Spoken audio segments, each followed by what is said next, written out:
In the small town of Granby, Colorado, Marvin Heemeyer was just a man who wanted to fix mufflers and make an honest living.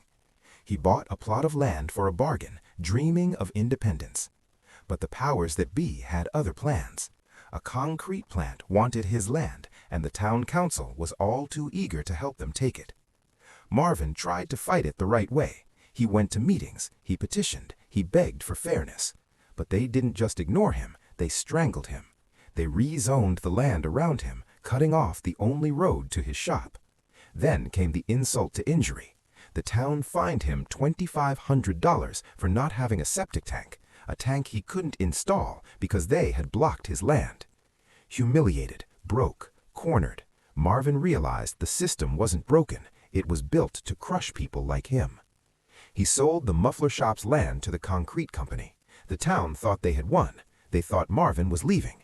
But Marvin asked for 6 months to vacate the property, 6 months to pack up.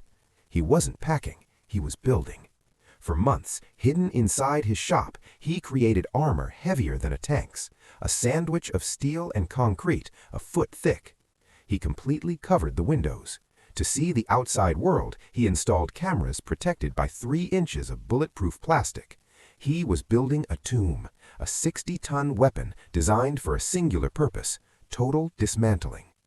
He recorded tapes explaining his actions. "I was always willing to be reasonable until I had to be unreasonable," he said. "Sometimes reasonable men must do unreasonable things." On June 4, 2004, the work was finished. He greased the treads one last time. He climbed into the cockpit. Using a homemade crane, he lowered a final steel shell over himself. He sealed it from the inside. There was no door, no hatch. Once he was in, he was never coming out alive. The engine roared to life. Heemeyer didn't bother opening the garage door. He drove straight through it. The Killdozer emerged into the bright Colorado sunlight for its first and final mission. His first target was obvious, the concrete plant that had blocked his access road and started it all. He didn't slow down. The 60-ton machine tore through the building like it was made of cardboard.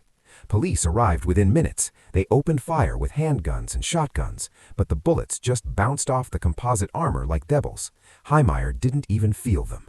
Panic set in. The police realized their weapons were useless. They were watching a monster they couldn't stop. Having flattened the concrete plant, Heemeyer turned his machine toward the town. He had a list. Heemeyer drove to the town hall. This was the seat of the government that had mocked him. He drove right through the front door. The governor authorized the National Guard. SWAT teams swarmed the machine. They fired high-powered rifles at the cameras, trying to blind him. But nothing worked. A police cruiser tried to block the path. Heemeyer flattened it like an aluminum can. Amidst the chaos, something strange happened.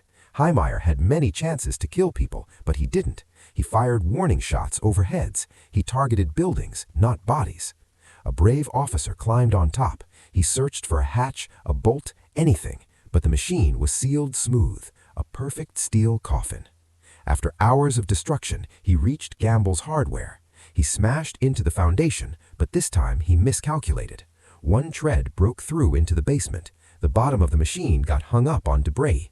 The engine roared, but the beast wouldn't move.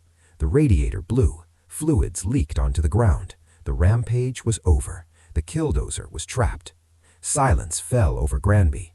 The police surrounded the motionless tank, weapons drawn, waiting for a hatch to open.